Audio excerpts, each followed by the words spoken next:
Conservación de la Memoria Democrática de Andalucía, al amparo de lo dispuesto en el artículo 10, 3, 24 del Estatuto de Autonomía de Andalucía, este Ayuntamiento Pleno declara solemnemente que todas aquellas personas son víctimas de muertes injustas, innecesarias e injustificables, víctimas del terror de Estado puesto en marcha por los enemigos de la libertad y la democracia.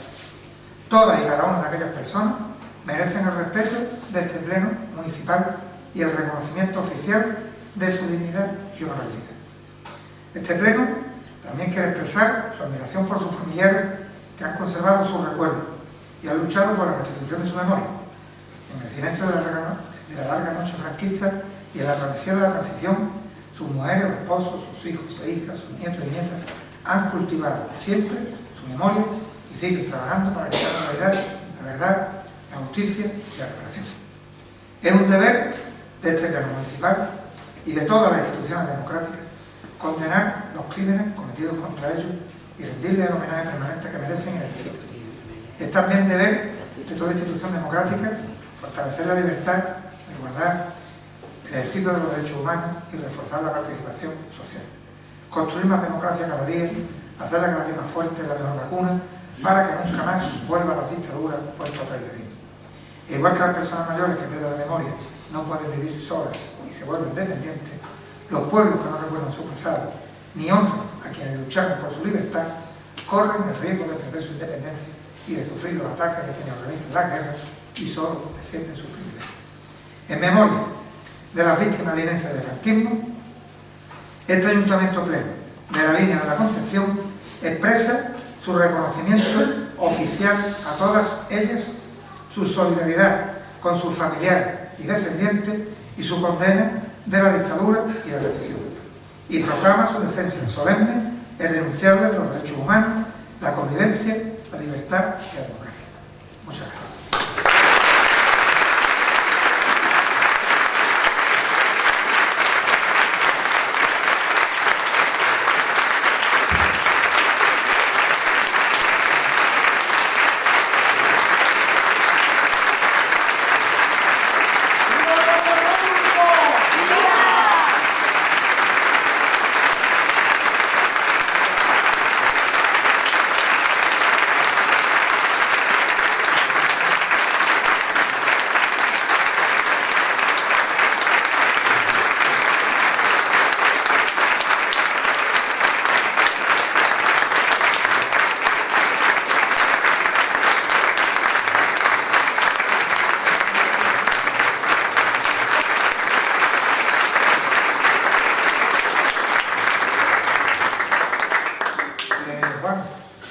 Evaristo.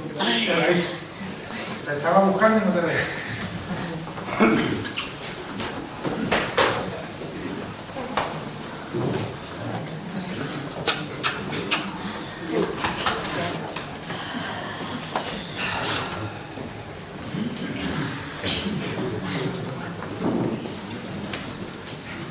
Bueno, prometo ser breve porque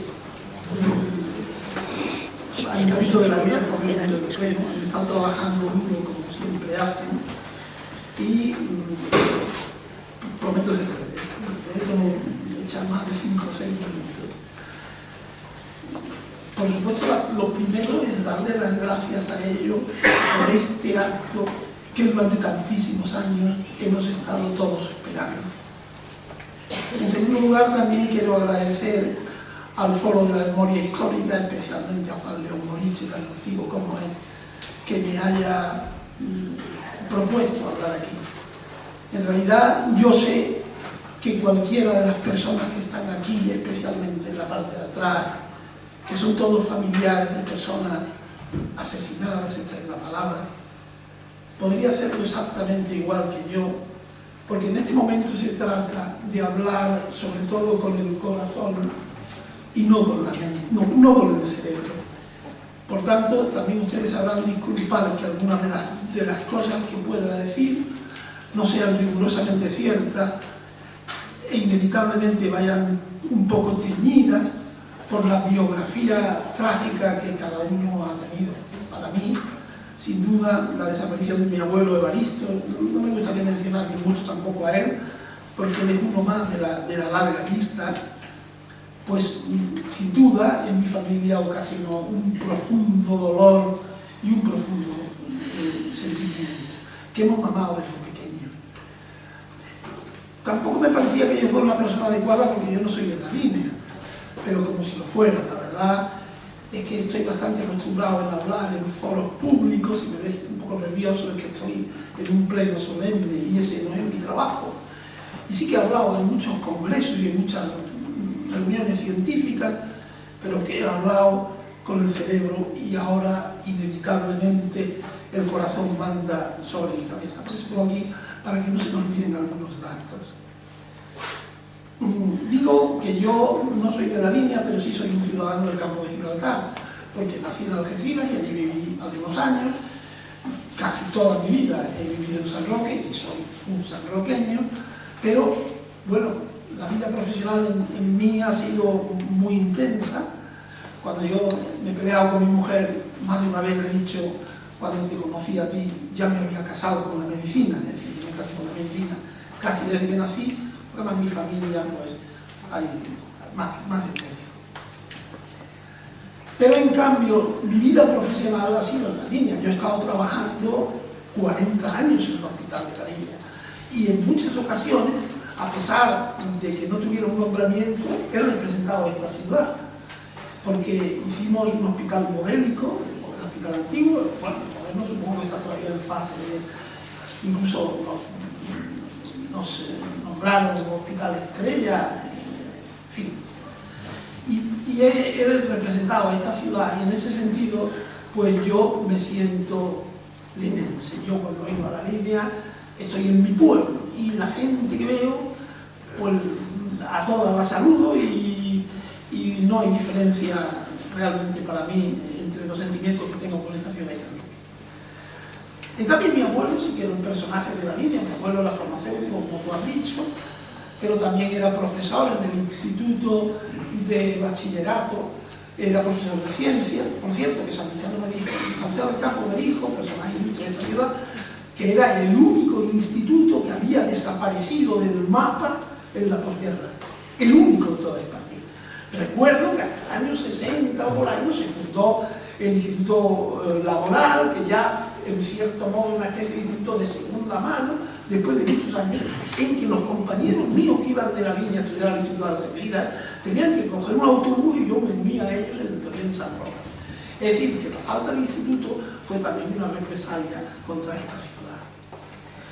Bueno, mi abuelo era, además de eso, era arqueólogo, él fue el que descubrió realmente la nueva excavación de Cartella, sacó el sarcófago citado, que por cierto, hasta ahora que yo sepa está en Cádiz, en el museo de Cádiz, y en el Museo Arqueológico de Cádiz.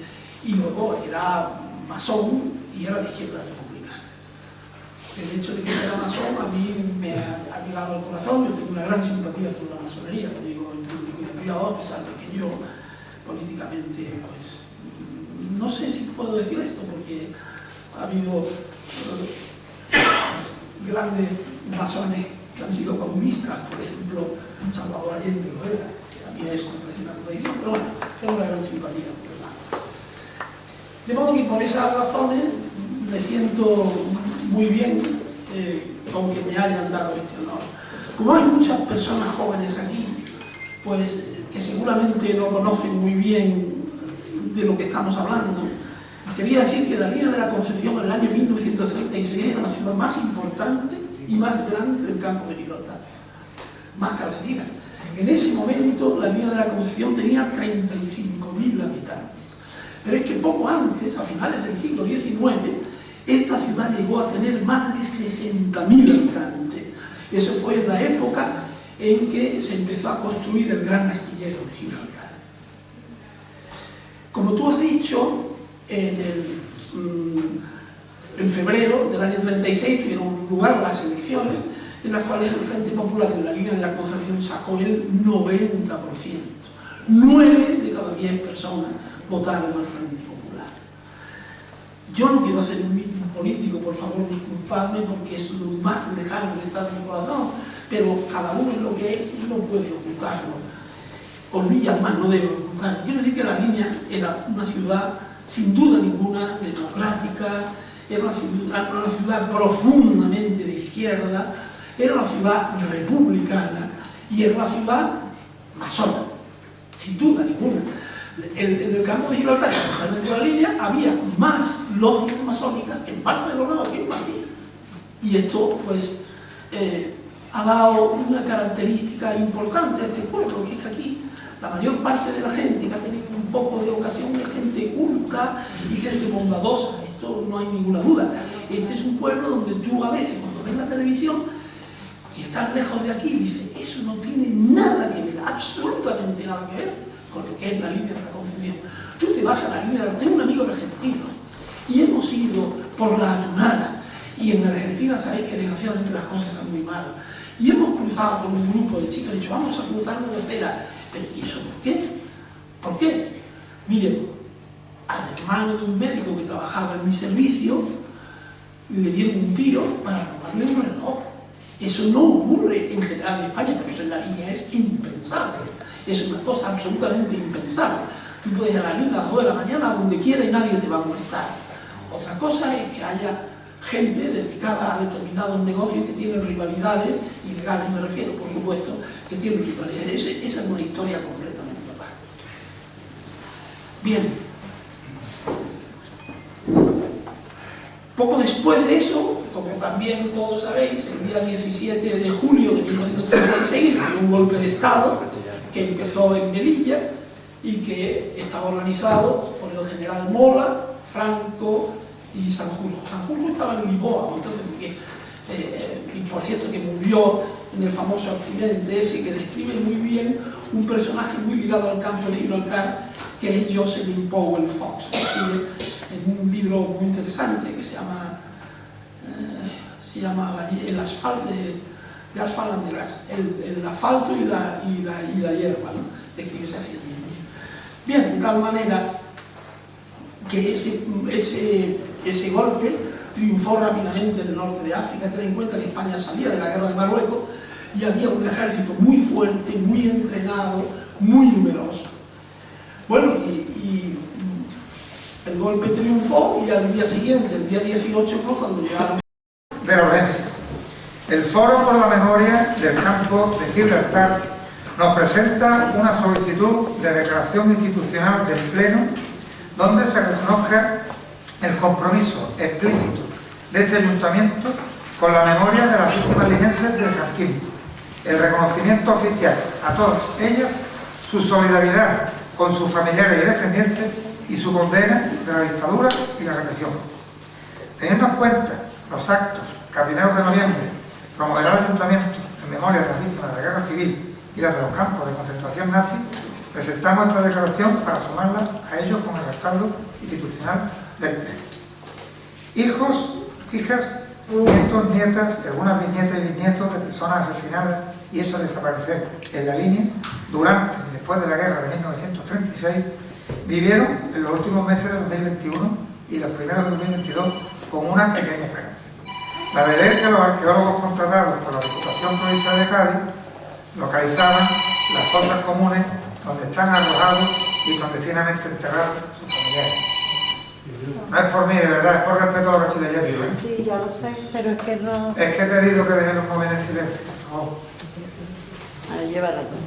La esperanza de asistir al proceso de exhumación de sus restos y la de aguardar a que las muestras extraídas del ADN de los huesos hallados coincidieran con los del ADN de la saliva que ella y ellos fueron entregando a los arqueólogos responsables del proyecto. Era la esperanza de recuperar al padre, la madre, el abuelo o el bisabuelo para dar a sus huesos un entierro digno, inhumarlos en un nicho o una tumba y poder tener un lugar al que ir a recordarlo de la flor. Lamentablemente, estas esperanzas se desvanecieron porque las prospecciones hechas en el patio norte del cementerio municipal no dieron resultados.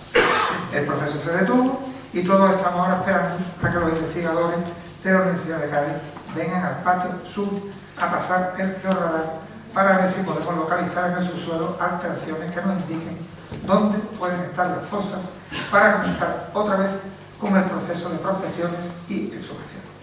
La Ayuntamiento de la línea colaboró en todo momento con lo realizado por el alcalde en el encuentro de familiares que se realizó el pasado 9 de noviembre en uno de los salones del Palacio de Congresos y Exposiciones.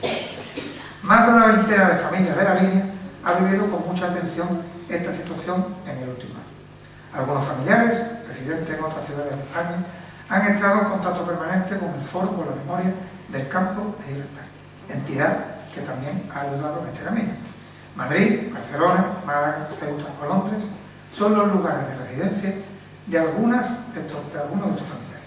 Este contacto estrecho y sincero nos ha permitido conocer algo más de los antepasados a las que estas personas tienen en su memoria, en forma de fotos antiguas de sus casas, y buscan, entre otras personas, entre otras personas. Si alguien no está citado, pues agradecería que contactarais con el foro y también se recogería en el acta que estamos leyendo. Gertrudis Ríos Marín era una maestra de párvulos que llevaba más de 10 años en la línea y era muy querida por sus alumnos y padres cuando fue detenida, fusilada y eso desapareció. Su marido, Ramón Iglesias Oliva, que era jefe de correo en aquella época, sufrió la misma suerte. Su hijo quedó huérfano de madre y padre. Evaristo Ramos Cadena era un padre de familia numerosa que regentaba una farmacia en la línea. Masón, aficionado a la arqueología y descubridor del sarcófago de Cartella que hoy se puede ver en el Museo de San Roque. Evaristo fue fusilado y su cuerpo hecho desaparecer semanas después del golpe de Estado que dio origen a la guerra. Dejó viuda y huérfanos. José Victorio Arias era un militar jubilado que residía en la línea desde el principio de siglo. Había sido concejal durante la monarquía y se preocupó mucho por mejorar el barrio de la Tunara y la vida de sus vecinos. Tenía 63 años cuando fue fusilado y hecho desaparecer en agosto de 1936. Dejó viuda e hijos y nietos huérfanos. Ambrosio Macías Ramírez era guardia municipal de la línea cuando fue fusilado y hecho desaparecer en 1936. Dejó viuda y huérfanos. Un hermano de su mujer tuvo un final también trágico, parecido al que tuvieron otras decenas de vecinos de esta ciudad. Ruperto Barroso Marcos, que tenía 19 años y trabajaba de empleado en una imprenta, murió acribillado junto al cuartel Ballesteros cuando se manifestaba de modo pacífico en favor de la legalidad y en defensa de la República, cuando las tropas sublevadas llegadas desde Algeciras dispararon contra la multitud desarmada el 19 de julio de 1936. Juan Vázquez Domínguez también era policía municipal, pero además en 1936 ejercía como chofer del alcalde republicano de la ciudad, José Agüero Barro. Juan fue fusilado y hecho desaparecer en 1936. Su nombre y apellido no figuraban en la relación de fusilados de la línea, que los historiadores de la comarca manejaban hasta ahora. El testimonio de su nieta Ángeles lo ha recuperado para la memoria y para la reivindicación de la verdad, la justicia y la reparación. Ella conserva documentos del ayuntamiento que años después de asesinado informaba al alcalde de que Juan Vázquez no se presentó al trabajo un día y ya no volvió más. Dejó viuda y huérfanos. Manuel López Aguilar había nacido en la línea y aquí regentaba una barbería que estaba en la calle Aurora, cerca del Mercado de Bastos.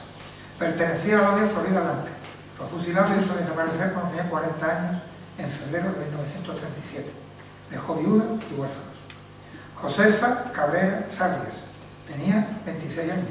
Estaba embarazada de 8 meses y vivía en Jimena con su marido y su hijo de 4 años. Regentaban una churrería y eran felices.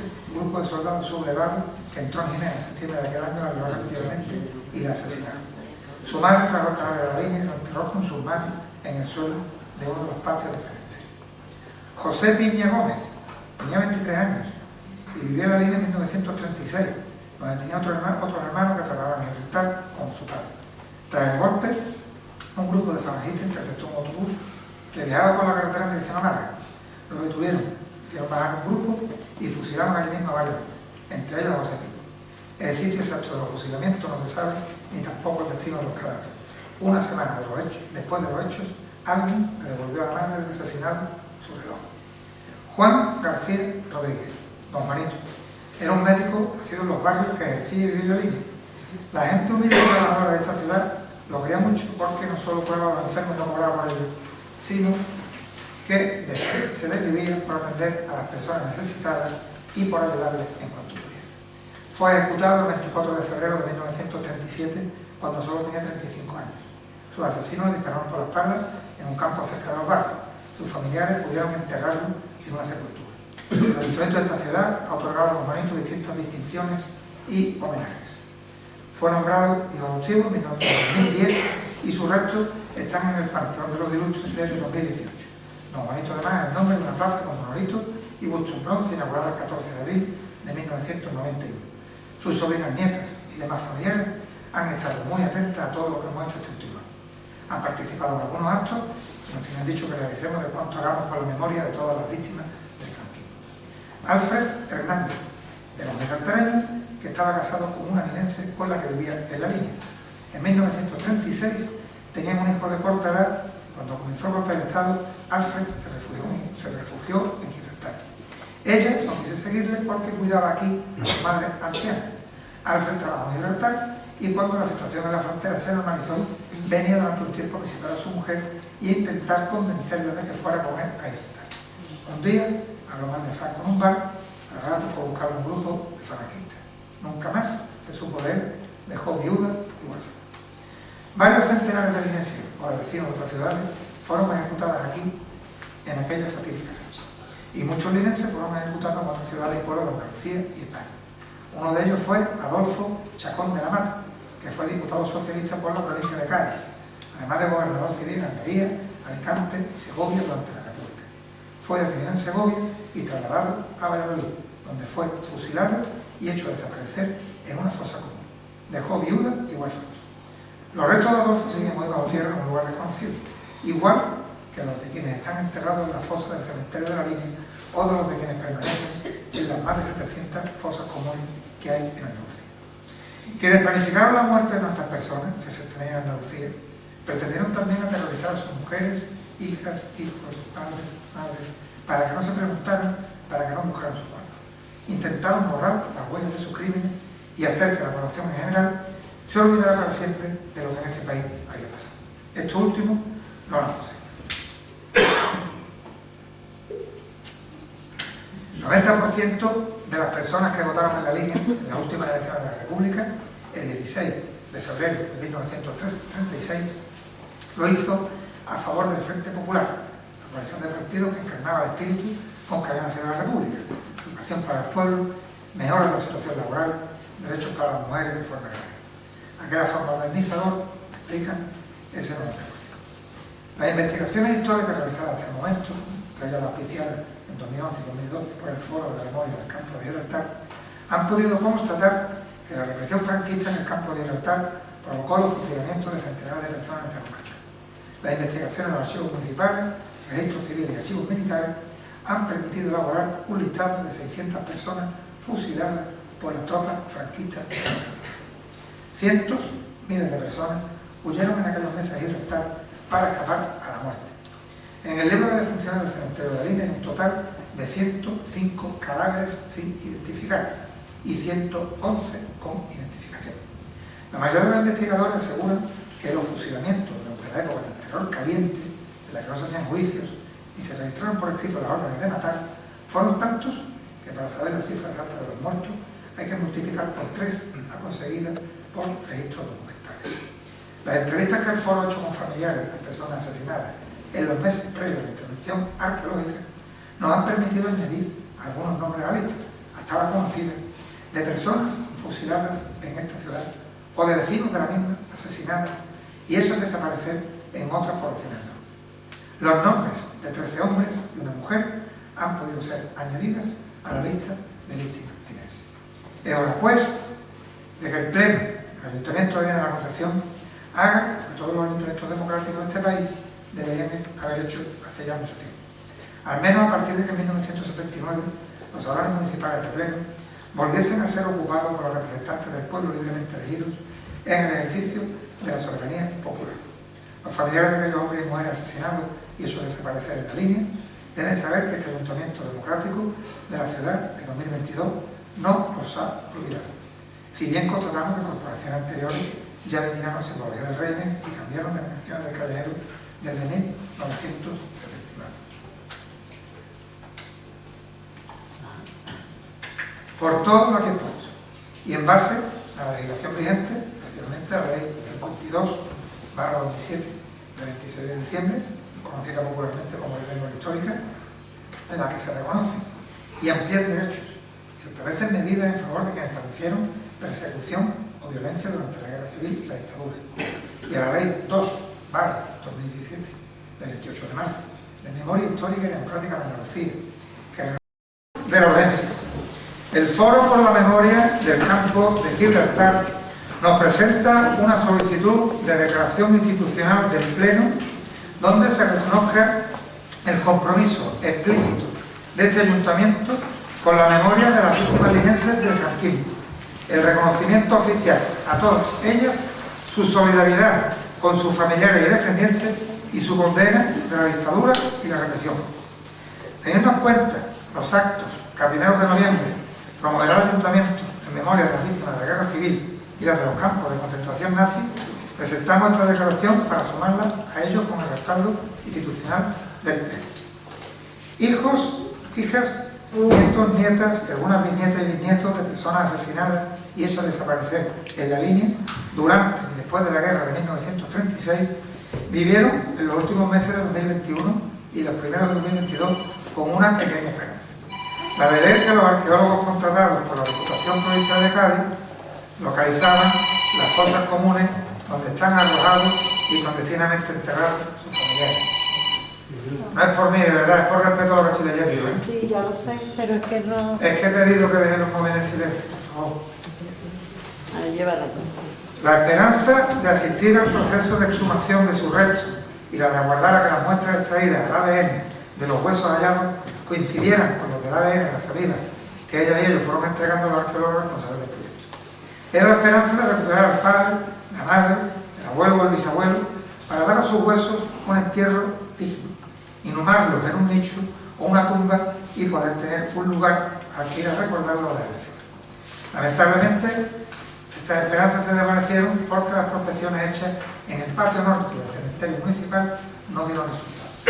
El proceso se detuvo y todos estamos ahora esperando a que los investigadores de la Universidad de Cádiz vengan al patio sur a pasar el georradar para ver si podemos localizar en el subsuelo alteraciones que nos indiquen dónde pueden estar las fosas para comenzar otra vez con el proceso de prospecciones y exhumaciones.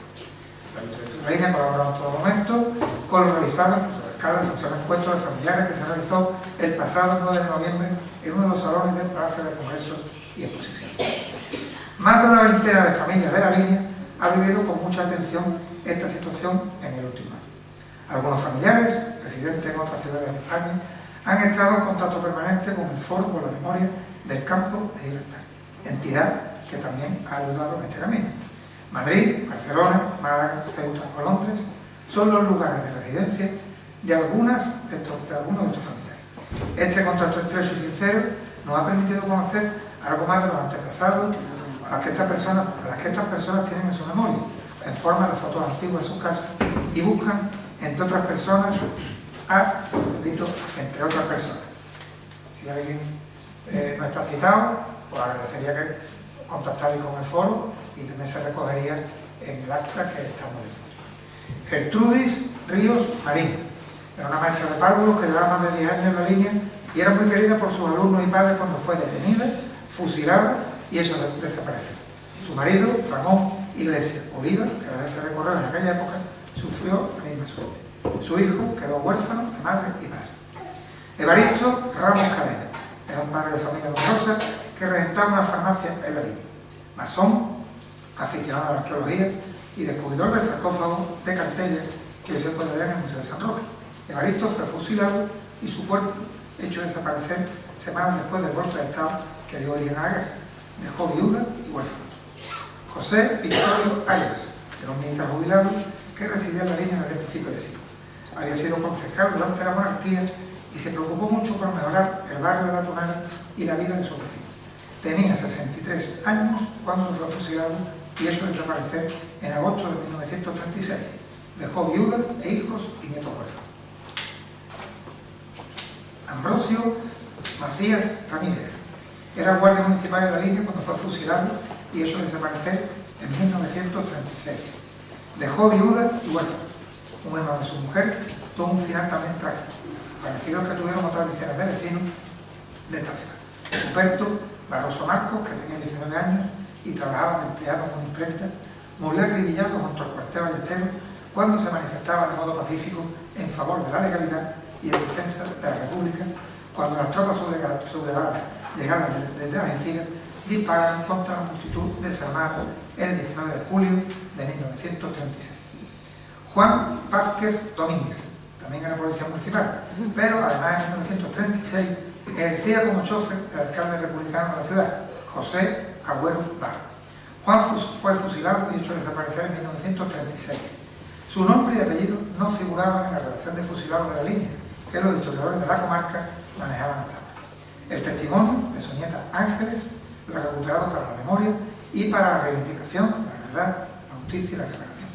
Ella conserva documentos del ayuntamiento que años después de asesinado informaba al alcalde de que Juan Vázquez no se presentó al trabajo un día y ya no volvió más. Dejó viuda y huérfanos. Manuel López Aguilar, había nacido en La Línea, y aquí regentaba una barbería que estaba en la calle Aurora, cerca del Mercado de Bastos. Pertenecía a la logia Florida Blanca. Fue fusilado y hizo desaparecer cuando tenía 40 años en febrero de 1937. Dejó viuda y huérfanos. Josefa Cabrera Sarrias, tenía 26 años. Estaba embarazada de 8 meses y vivía en Jimena con su marido y su hijo de 4 años. Regentaban una churrería y eran felices. Un grupo de soldados sublevados que entró en Jimena en septiembre de aquel año la violó repetidamente y la asesinaron.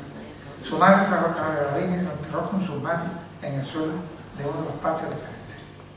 José Piña Gómez tenía 23 años y vivía en La Línea en 1936, donde tenía otros hermanos que trabajaban en Gibraltar como su padre. Tras el golpe, un grupo de falangistas interceptó un autobús que viajaba por la carretera en dirección a Málaga. Los detuvieron, hicieron bajar un grupo y fusilaron allí mismo a varios, entre ellos a José Piña. El sitio exacto de los fusilamientos no se sabe, ni tampoco el destino de los cadáveres. Una semana después de los hechos, alguien le devolvió a la madre del asesinado su reloj. Juan García Rodríguez, don Juanito, era un médico nacido en los barrios que ejercía y vivía en La Línea. La gente humilde y trabajadora de esta ciudad lo quería mucho porque no solo curaba a los enfermos, no cobraba por ellos, sino que se les vivía por atender a las personas necesitadas y por ayudarles en cuanto podía. Fue ejecutado el 24 de febrero de 1937, cuando solo tenía 35 años. Sus asesinos le dispararon por la espalda en un campo cerca de los barrios. Sus familiares pudieron enterrarlo en una sepultura. El ayuntamiento de esta ciudad ha otorgado a don Juanito distintas distinciones y homenajes. Fue nombrado hijo adoptivo en 2010 y sus restos están en el Panteón de los Ilustres desde 2018. Don Juanito además es el nombre de una plaza con monolito y busto en bronce inaugurada el 14 de abril de 1991.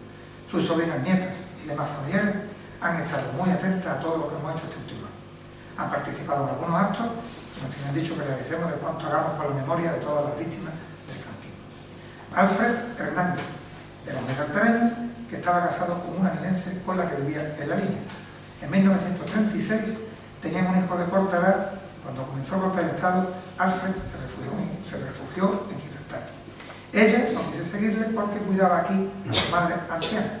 Alfred trabajó en Gibraltar y cuando la situación en la frontera se normalizó, venía durante un tiempo a visitar a su mujer y a intentar convencerla de que fuera con él a Gibraltar. Un día, habló mal de Franco en un bar, al rato fue a buscar un grupo de falangistas. Nunca más se supo de él, dejó viuda y huérfana. Varios centenares de linenses o de vecinos de otras ciudades fueron ejecutadas aquí en aquella fatídica fecha. Y muchos linenses fueron ejecutados en otras ciudades y pueblos de Andalucía y España. Uno de ellos fue Adolfo Chacón de la Mata, que fue diputado socialista por la provincia de Cádiz, además de gobernador civil en Almería, Alicante y Segovia durante la República. Fue detenido en Segovia y trasladado a Valladolid, donde fue fusilado y hecho desaparecer en una fosa común. Dejó viuda y huérfanos. Los restos de Adolfo siguen hoy bajo tierra en un lugar desconocido, igual que los de quienes están enterrados en la fosa del cementerio de La Línea o de los de quienes permanecen en las más de 700 fosas comunes que hay en Andalucía. Quienes planificaron la muerte de tantas personas que se tenían en Andalucía pretendieron también aterrorizar a sus mujeres, hijas, hijos, padres, madres, para que no se preguntaran, para que no buscaran su cuerpo. intentaron borrar las huellas de sus crímenes y hacer que la población en general se olvidara para siempre de lo que en este país había pasado. Esto último no lo han conseguido. El 90% de las personas que votaron en la línea en las últimas elecciones de la República, el 16 de febrero de 1936, lo hizo a favor del Frente Popular, la coalición de partidos que encarnaba el espíritu con que había nacido la República: educación para el pueblo, mejora de la situación laboral, derechos para las mujeres, reforma agraria. Aquella forma modernizador explican ese 90%. Las investigaciones históricas realizadas hasta el momento, entre ellas las auspiciadas en 2011 y 2012 por el Foro de la Memoria del Campo de Gibraltar, han podido constatar que la represión franquista en el Campo de Gibraltar provocó los fusilamientos de centenares de personas en esta comarca. Las investigaciones en los archivos municipales, registros civiles y archivos militares han permitido elaborar un listado de 600 personas fusiladas por las tropas franquistas en esta zona. Cientos, miles de personas huyeron en aquellos meses a Gibraltar para escapar a la muerte. En el libro de defunciones del cementerio de la Línea hay un total de 105 cadáveres sin identificar y 111 con identificación.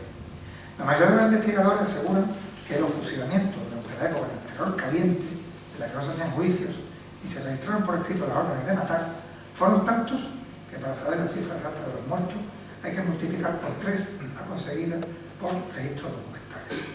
Las entrevistas que el Foro ha hecho con familiares de personas asesinadas en los meses previos a la intervención arqueológica nos han permitido añadir algunos nombres a la lista, hasta ahora conocidas, de personas fusiladas en esta ciudad o de vecinos de la misma asesinadas y esas desaparecer en otras poblaciones. Los nombres de 13 hombres y una mujer han podido ser añadidas a la lista de víctimas chinesas. Es hora, pues, de que el Pleno del Ayuntamiento de Viana de la Concepción haga lo que todos los ayuntamientos democráticos de este país deberían haber hecho hace ya mucho tiempo. Al menos a partir de que en 1979 los salones municipales de Pleno volviesen a ser ocupados por los representantes del pueblo libremente elegidos en el ejercicio de la soberanía popular. Los familiares de aquellos hombres y mujeres asesinados y su desaparecer en la línea deben saber que este ayuntamiento democrático de la ciudad de 2022 no los ha olvidado.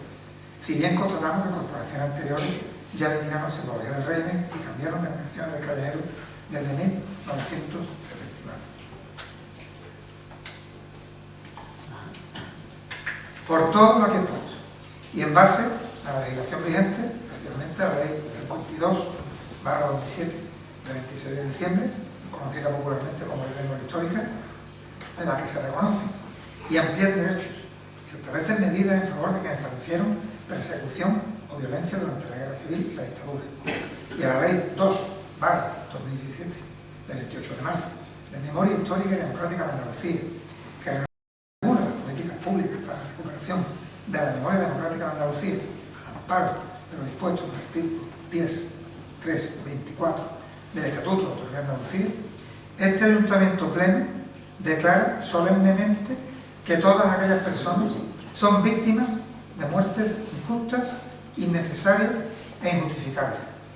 Víctimas del terror de Estado puesto en marcha por los enemigos de la libertad y la democracia. Todas y cada una de aquellas personas merecen el respeto de este Pleno municipal y el reconocimiento oficial de su dignidad y honorabilidad. Este Pleno también quiere expresar su admiración por sus familiares que han conservado sus recuerdos y han luchado por la restitución de su memoria. En el silencio de la larga noche franquista y en la travesía de la transición, sus mujeres, esposos, sus hijos e hijas, sus nietos y nietas han cultivado siempre su memoria y siguen trabajando para que sea realidad la verdad, la justicia y la reparación. Es un deber de este Pleno municipal y de todas las instituciones democráticas condenar los crímenes cometidos contra ellos y rendirles el homenaje permanente que merecen en el sitio. Es también deber de toda institución democrática fortalecer la libertad, la igualdad, el ejercicio de los derechos humanos y reforzar la participación social. Construir más democracia cada día, hacerla cada día más fuerte es la mejor vacuna para que nunca más vuelva a las dictaduras o el totalitarismo. Igual que las personas mayores que pierden la memoria no pueden vivir solas y se vuelven dependientes, los pueblos que no recuerdan su pasado ni honran a quienes lucharon por su libertad corren el riesgo de perder su independencia y de sufrir los ataques de quienes organizan las guerras y solo defienden sus privilegios. En memoria de las víctimas linenses del franquismo, este Ayuntamiento Pleno de la Línea de la Concepción expresa su reconocimiento oficial a todas ellas, su solidaridad con sus familiares y descendientes y su condena de la dictadura y la represión, y proclama su defensa solemne e irrenunciable de los derechos humanos, la convivencia, la libertad y la democracia. Muchas gracias.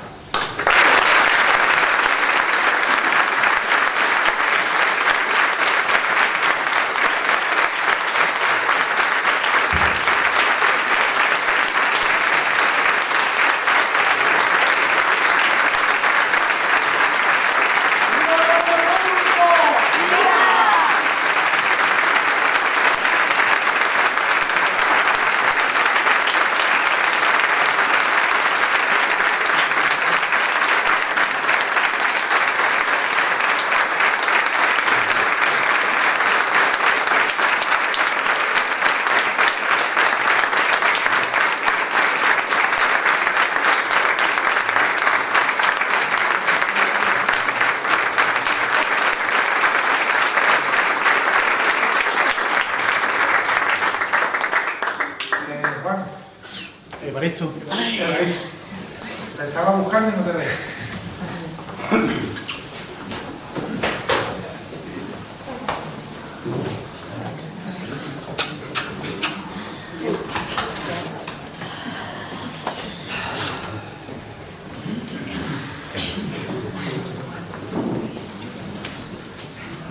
Bueno, prometo ser breve porque al momento de la vida han estado trabajando duro como siempre hacen y prometo ser breve, prometo no echar más de 5 o 6 minutos. Por supuesto, lo primero es darle las gracias a ellos por este acto que durante tantísimos años hemos estado todos esperando. En segundo lugar, también quiero agradecer al Foro de la Memoria Histórica, especialmente a Juan León Moriche, tan antiguo como es, que me haya propuesto hablar aquí. En realidad, yo sé que cualquiera de las personas que están aquí, especialmente en la parte de atrás, que son todos familiares de personas asesinadas, esta es la palabra, podría hacerlo exactamente igual que yo, porque en este momento se trata de hablar sobre todo con el corazón y no con la mente, no con el cerebro. Por tanto, también ustedes sabrán disculpar que algunas de las cosas que pueda decir no sean rigurosamente ciertas e inevitablemente vayan un poco teñidas por la biografía trágica que cada uno ha tenido. Para mí, sin duda, la desaparición de mi abuelo Evaristo, no me gustaría mencionar ni mucho tampoco a él, porque él es uno más de la larga lista, pues sin duda en mi familia ocasionó un profundo dolor y un profundo sentimiento que hemos mamado desde pequeño. Tampoco me parecía que yo fuera una persona adecuada porque yo no soy de la línea, pero como si lo fuera, la verdad es que estoy bastante acostumbrado a hablar en foros públicos y me ves un poco nervioso es que estoy en un pleno solemne y ese no es mi trabajo.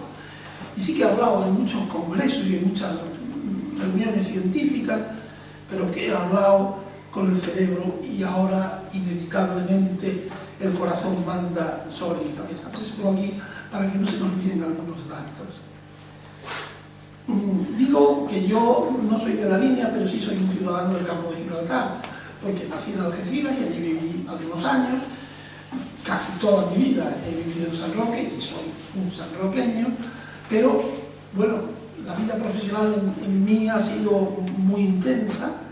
Cuando yo me he peleado con mi mujer, más de una vez le he dicho, cuando te conocí a ti, ya me había casado con la medicina, es decir, me casé con la medicina casi desde que nací, además en mi familia pues, hay más de medio. Pero en cambio, mi vida profesional ha sido en la línea. Yo he estado trabajando 40 años en el hospital de la línea y en muchas ocasiones, a pesar de que no tuviera un nombramiento, he representado a esta ciudad, porque hicimos un hospital modélico, el hospital antiguo, bueno, el moderno supongo que está todavía en fase de, incluso nos nombraron hospital estrella, en fin. Y él representaba a esta ciudad, y en ese sentido, pues yo me siento linense. Yo cuando vengo a la línea estoy en mi pueblo, y la gente que veo, pues a todas las saludo, y no hay diferencia realmente para mí entre los sentimientos que tengo con esta ciudad y San Roque. En cambio, mi abuelo sí que era un personaje de la línea. Mi abuelo era farmacéutico, como tú has dicho, pero también era profesor en el Instituto de Bachillerato, era profesor de ciencia. Por cierto, que Santiago del Campo me dijo, personaje ilustre de esta ciudad, que era el único instituto que había desaparecido del mapa en la posguerra, el único de toda España. Recuerdo que hasta el año 60 o por ahí se fundó el Instituto Laboral, que ya en cierto modo una especie de instituto de segunda mano, después de muchos años en que los compañeros míos que iban de la línea a estudiar al Instituto de la Hostelería tenían que coger un autobús, y yo me unía a ellos en el tren San Roque. Es decir, que la falta de instituto fue también una represalia contra esta ciudad. Bueno, mi abuelo era, además de eso, era arqueólogo. Él fue el que descubrió realmente la nueva excavación de Cartella, sacó el sarcófago citado, que por cierto, hasta ahora que yo sepa, está en Cádiz, en el museo de Cádiz, y en el Museo Arqueológico de Cádiz. Y luego era masón y era de izquierda republicana. El hecho de que era masón a mí me ha llegado al corazón. Yo tengo una gran simpatía por la masonería, lo digo en público y en privado, a pesar de que yo políticamente, pues, no sé si puedo decir esto, porque ha habido grandes masones que han sido comunistas, por ejemplo, Salvador Allende lo era, que también es un presidente de la tradición, pero bueno, tengo una gran simpatía por el lado. De modo que por esas razones me siento muy bien con que me hayan dado este honor. Como hay muchas personas jóvenes aquí, pues que seguramente no conocen muy bien de lo que estamos hablando, quería decir que la línea de la Concepción en el año 1936 era la ciudad más importante y más grande del campo de Gibraltar, más que Algeciras. En ese momento la línea de la Concepción tenía 35.000 habitantes, pero es que poco antes, a finales del siglo XIX, esta ciudad llegó a tener más de 60.000 habitantes. Eso fue en la época en que se empezó a construir el gran astillero de Gibraltar. Como tú has dicho, en febrero del año 36 tuvieron lugar las elecciones en las cuales el Frente Popular en la línea de la Concepción sacó el 90%. 9 de cada 10 personas votaron al Frente Popular. Yo no quiero hacer un mitin político, por favor disculpadme, porque es lo más lejano que está en mi corazón, pero cada uno es lo que es y no puede ocultarlo. Hornillas más no debe ocultar. Quiero decir que la línea era una ciudad, sin duda ninguna, democrática, era una ciudad profundamente de izquierda, era una ciudad republicana y era una ciudad masona, sin duda ninguna. En el campo de Gibraltar, especialmente en la línea, había más logias masónicas en Barcelona que en Madrid. Y esto, pues, ha dado una característica importante a este pueblo, que es que aquí la mayor parte de la gente que ha tenido un poco de ocasión es gente culta y gente bondadosa. Esto no hay ninguna duda. Este es un pueblo donde tú a veces, cuando ves la televisión y estás lejos de aquí, dices, eso no tiene nada que ver, absolutamente nada que ver con lo que es la línea de la Concepción. Tú te vas a la línea, tengo un amigo argentino y hemos ido por la Atunara, y en Argentina sabéis que desgraciadamente las cosas están muy mal, y hemos cruzado con un grupo de chicos y dicho, vamos a cruzar una carretera. Pero ¿y eso por qué? ¿Por qué? Miren, al hermano de un médico que trabajaba en mi servicio le dieron un tiro para robarle un reloj. Eso no ocurre en general en España, pero eso en la línea es impensable. Es una cosa absolutamente impensable.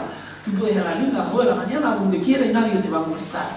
Otra cosa es que haya gente dedicada a determinados negocios que tienen rivalidades, ilegales me refiero, por supuesto, que tienen rivalidades. Esa es una historia completamente aparte.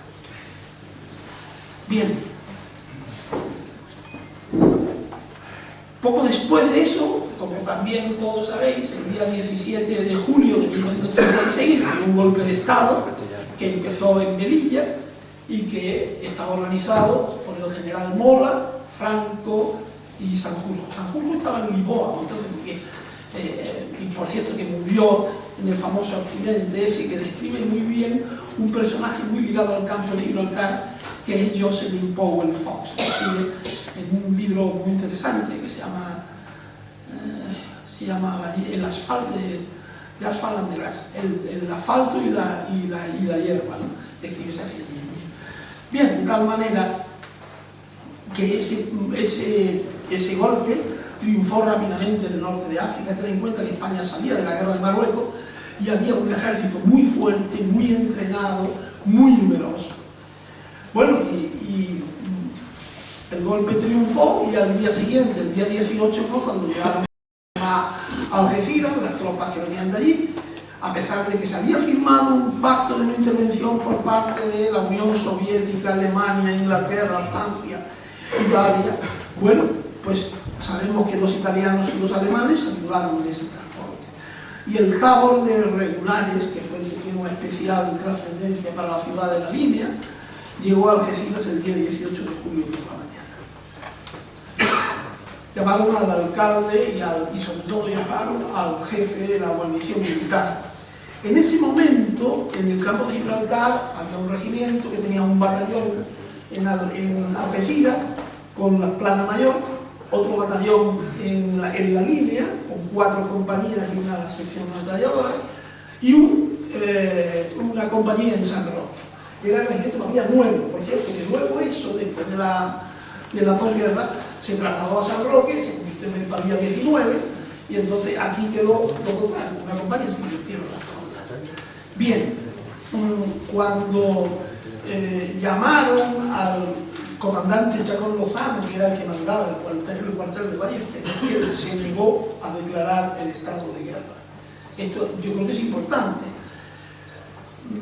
Por cierto, que el coronel Chacón Lozano luego fue, después de la guerra, juzgado, fue condenado, se libró y no lo fusilaron, y luego ya, pues sí, supongo que luego le administrarían lo que ocurriera. Pero él no quiso, dijo que a no ser que la autoridad militar de África se lo diera por escrito, no declararía el estado de guerra. Este pueblo es muy singular, cuando venían desde Algeciras a traer por escrito la orden a la entrada de la línea, tuvieron un enfrentamiento con los carabineros, y a tiro limpio, claro. Y yo creo que el primer carabinero que murió en toda España fue, creo que se llamaba de apellido Zubeldia, era un chico de 22 años, tenía 22 años. Naturalmente después de sangre friega y otros que hirieron, pues llegaron y hubo diferentes opiniones, hubo 2 bandos. Yo creo que ya todo el mundo sabe que se organizó un tiroteo, incluso dentro del cuartel, y entonces muchísima gente de la línea, gente honrada, gente honesta, trabajadores, la mayor parte eran militantes de la Unión General de Trabajadores y militantes de Esquerra Republicana. Mi abuelo era de Esquerra Republicana. Y estuvieron allí para hacer presión y evitar que se declarara el parte de guerra. Bueno, la tensión fue increciendo y al final, pues ya sabemos lo que ocurrió. Hubo pues una refriega donde tuvieron muchísimos muertos. Aquí donde estamos en el cuartel de Ballester. Esta es la zona del cuartel de Ballester. Bueno, sé, y eso hay datos históricos, que se le ofreció a los militares simpatizantes del trato humano que se fueran, y se fueron. Nadie les dio un tiro. Lo más que se le hizo fue abuchearles, gritarles, pero nada más ocurrió. Pero después, pues la cosa pues, se volvió a calentar, como era natural, por los que venían de las filas, por el tabor, etc., y hubo una enorme masacre. En realidad, hoy aquí hemos nombrado a 13 personas. En realidad, lo que voy a decir puede sonar a sarcástico. 13 personas privilegiadas, porque hemos dicho su nombre y sus 2 apellidos. Y por lo menos muchos de los que estamos aquí los llevamos en el corazón y nunca lo olvidaremos, porque eran gente honrada. El que no era albañil era farmacéutico, y el que no era médico, y el que no era pescador, y el que no trabajaba. Bien, esa masacre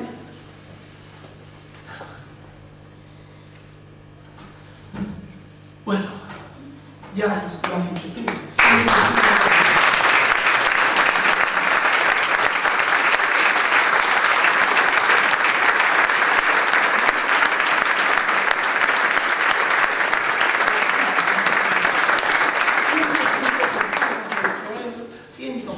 Sabemos que hay 700 fosas en Andalucía, 60.000 muertos en Andalucía, y muchas cosas que sabemos son porque las relataron los periodistas del Gibraltar Crónico, que vieron aquello, vieron como la gente. Lo peor de todo, de eso no se hablaba, y ya termino, lo peor de eso no se hablaba, es que luego los moros que trajo Franco, los moros del Cabo, de regulares, dedicaron al saqueo a toda la población de la línea, y hubieran violaciones, asesinatos, robos, etcétera, etcétera, etcétera. Y me acuerdo que cuando vivía en Madrid cantábamos: los moros que trajo Franco en Madrid quieren entrar, mientras queden milicianos, los moros no pasarán. No pasarán. Pero desgraciadamente los milicianos se acabaron y los moros pasaron, y nos subimos 40 años en la negra y larga noche del franquismo. Solamente decir, ya termino, que hace 3.300 años se acabó la guerra de Troya, y Ulises tardó en volver a Ítaca 10 años, donde le esperaba Penélope. Penélope esperó 10 años, 10 años. Y es seguramente el hecho histórico que más literatura ha generado en la historia de la humanidad. 10 años no son nada. Nosotros llevamos esperando 86 años, y por eso agradecemos profundamente a todos los miembros del Ayuntamiento de la Línea este acto de valentía y de justicia que han tenido. Gracias.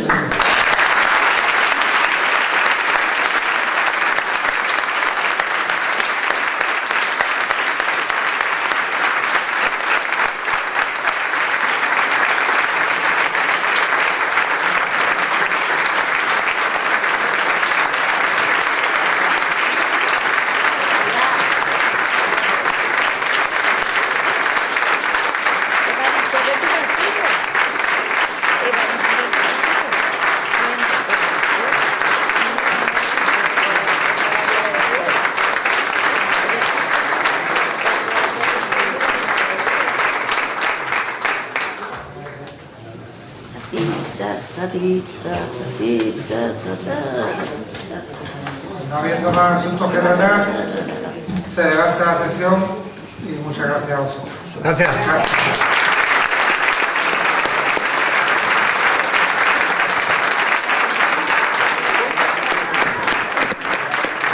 A Algeciras, las tropas que venían de allí, a pesar de que se había firmado un pacto de no intervención por parte de la Unión Soviética, Alemania, Inglaterra, Francia, Italia.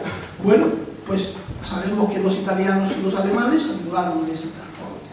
Y el tabor de regulares, que fue el que tiene una especial trascendencia para la ciudad de la Línea, llegó a Algeciras el día 18 de julio por la mañana. Llamaron al alcalde y sobre todo llamaron al jefe de la guarnición militar. En ese momento, en el campo de Gibraltar, había un regimiento que tenía un batallón en Algeciras con la plana mayor, otro batallón en la línea, con 4 compañías y una sección ametralladora, y una compañía en San Roque. Era el regimiento que había nuevo, por cierto, que luego eso, después de la posguerra, se trasladó a San Roque, se convirtió en el Pavía 19, y entonces aquí quedó lo contrario, una compañía se convirtieron en las tropas. Bien, cuando llamaron al comandante Chacón Lozano, que era el que mandaba el cuartel de Ballester, él se negó a declarar el estado de guerra. Esto yo creo que es importante. Por cierto, que el coronel Chacón Lozano luego fue, después de la guerra, juzgado, fue condenado, se libró y no lo fusilaron, y luego ya, pues sí, supongo que luego le administrarían lo que ocurriera. Pero él no quiso, dijo que a no ser que la autoridad militar de África se lo diera por escrito, no declararía el estado de guerra. Este pueblo es muy singular, muy singular. Cuando venían desde Algeciras a traer por escrito la orden a la entrada de la línea, pues, tuvieron un enfrentamiento con los carabineros, y a tiro limpio, claro. Y yo creo que el primer carabinero que murió en toda España fue, creo que se llamaba de apellido Zubeldia, era un chico de 22 años, tenía 22 años. Naturalmente después de esa refriega y otros que vinieron, pues llegaron y hubo diferentes opiniones, hubo dos bandos. Yo creo que ya todo el mundo sabe que se organizó un tiroteo, incluso dentro del cuartel, y entonces muchísima gente de la línea, gente honrada, gente honesta, trabajadores, la mayor parte eran militantes de la Unión General de Trabajadores y militantes de Esquerra Republicana. Mi abuelo era de Esquerra Republicana. Y estuvieron allí para hacer presión y evitar que se declarara el parte de guerra. Bueno, la tensión fue increciendo y al final, pues ya sabemos lo que ocurrió. Hubo pues una refriega donde tuvieron muchísimos muertos. Aquí donde estamos en el cuartel de Ballester. Esta es la zona del cuartel de Ballester. Bueno, sé, y eso hay datos históricos, que se le ofreció a los militares simpatizantes del trato humano que se fueran, y se fueron. Nadie les dio un tiro. Lo más que se le hizo fue abuchearles, gritarles, pero nada más ocurrió. Pero después, pues la cosa pues, se volvió a calentar, como era natural, por los que venían de las vidas, por el Tábor, etc., y hubo una enorme masacre. En realidad, hoy aquí hemos nombrado a 13 personas. En realidad, son, lo que voy a decir puede sonar a sarcástico, 13 personas privilegiadas, porque hemos dicho su nombre y sus dos apellidos. Y por lo menos muchos de los que estamos aquí los llevamos en el corazón y nunca lo olvidaremos, porque eran gente honrada. El que no era albañil era farmacéutico, y el que no era médico, y el que no era pescador, y el que no trabajaba. Bien, esa masacre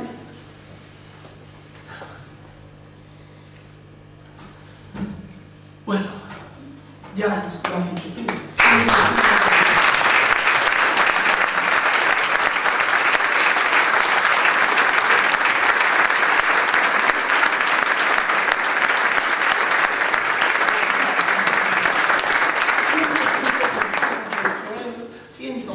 Sabemos que hay 700 fosas en Andalucía, 60.000 muertos en Andalucía, y muchas cosas que sabemos son porque las relataron los periodistas del Gibraltar Crónico, que vieron aquello, vieron como la gente. Lo peor de todo, de eso no se hablaba, y ya termino, lo peor de eso no se hablaba, es que luego los moros que trajo Franco, los moros del Tábor, de regulares, dedicaron al saqueo a toda la población de la línea, y hubieran violaciones, asesinatos, robos, etcétera, etcétera, etcétera.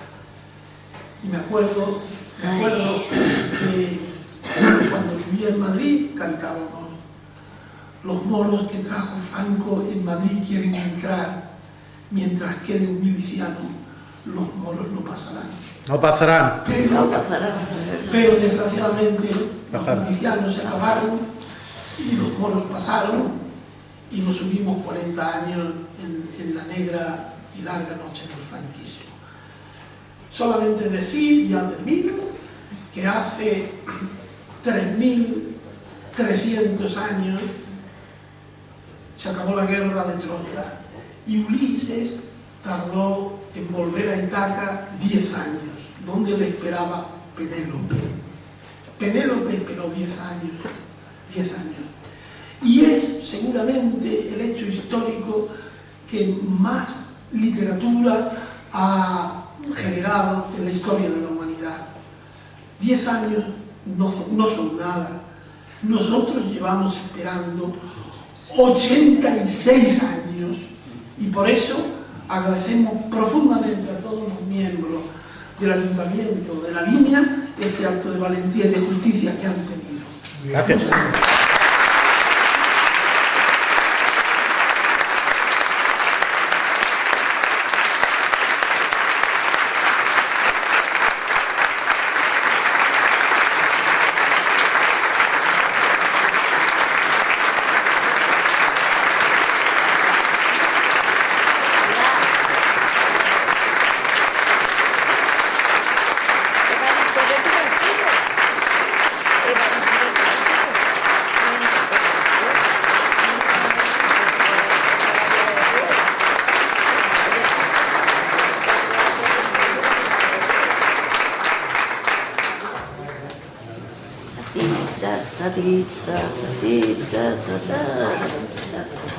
No habiendo más asuntos que tratar, se levanta la sesión y muchas gracias a vosotros. Gracias. Gracias.